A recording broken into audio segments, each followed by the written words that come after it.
Hello guys, আশা করি সকলে ভালো আছেন। আজকে আপনাদের মাঝে আরও একটি নতুন ভিডিও নিয়ে আসলাম। আশা করি সম্পূর্ণ ভিডিওটি দেখবেন এবং ধৈর্য সহকারে দেখবেন, এবং যারা আমার ভিডিওটি পেজ থেকে দেখছেন অবশ্যই পেজটি ফলো দিয়ে পাশে থাকবেন, এবং নিত্য নতুন ওষুধ বিষয়ে জানতে আমার চ্যানেল এবং ইউটিউব আমার চ্যানেল এবং ফেসবুক পেজের সঙ্গে যুক্ত থাকবেন।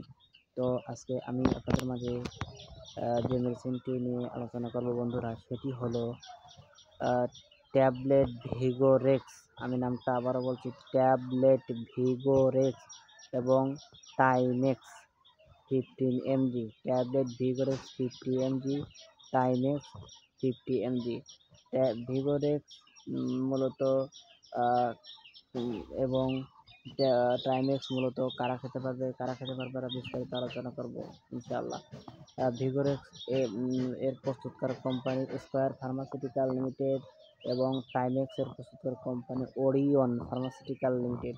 দুটি ওষুধ যদি আপনি কাজ শুরু করার ঠিক 30 মিনিট আগে সেবন করতে পারেন, আশা করি আপনি বেশ একটা সুন্দর রেজাল্ট পাবেন। অনেকেই দেখা যাচ্ছে যে গিটার বাজাতে পারেন না, বা অল্প সময়ের মধ্যে আপনার গিটারের যে চাহিদা রয়েছে বা আকাঙ্ক্ষা রয়েছে এটি পারছেন না, কাজ করার ইচ্ছা আছে কিন্তু কাজ করতে পারছেন না। তাদের জন্য এই ভিগোরেক্স এবং টাইমেক্স যদি আপনি সেবন করতে পারবেন, আশা করি আপনার গিটারের যে চাহিদা এটি নিমিষেই বেড়ে যাবে, এবং বেড়ে যাওয়ার ফলে আপনি দীর্ঘ সময় কাজ করতে পারবেন।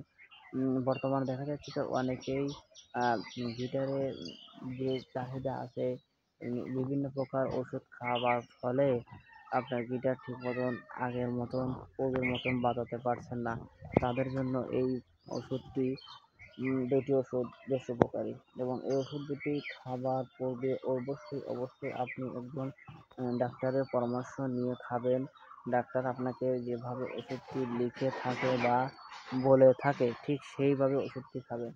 তবে ওষুধ দুটি অতিরিক্ত না খাওয়াই ভালো। অতিরিক্ত খাওয়ার ফলে আপনার গিটারের যে চাহিদাটা বেড়ে যাবে, পাশাপাশি আপনার শারীরিক কিছু সমস্যা হতে পারে, পেট ফাঁপা, বদহজম, বমি ভাব, ক্ষুধা-মন্দা, চোখে ঝাপসা দেখা, অরুচি ভাব, তাদের জন্য এই সমস্ত সমস্যা হতে পারে। তবে ওই সকল সমস্যা দেখা দিলে অবশ্যই ডাক্তারের পরামর্শ নিয়ে যাবেন, এবং ডাক্তার আপনাকে যেভাবে সাজেস্ট করে ঠিক সেভাবে ওষুধটি খাবেন।